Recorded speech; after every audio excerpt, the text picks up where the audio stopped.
Good morning mga kainday! Ito na naman kami ng alaga ko, nag-exercise dito sa labas. Hindi kasi masyado akong busy ngayon, Sabado, dahil wala akong masyadong pa-dinner. 5 tao lang naman ang ipapakainin ko mamaya, kaya walang masyadong maraming pagkain na ihahanda.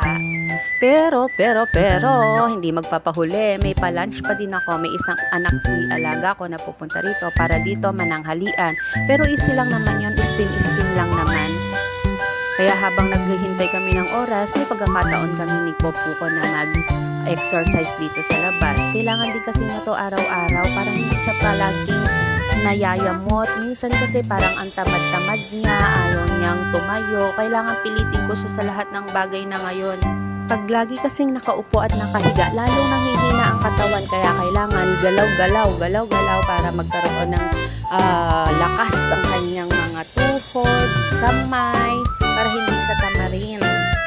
Minsan nagtatalo kami kasi ayaw niya, puro gusto niya, inaantok siya. Kailangan pilitin pa din kahit ayaw niya.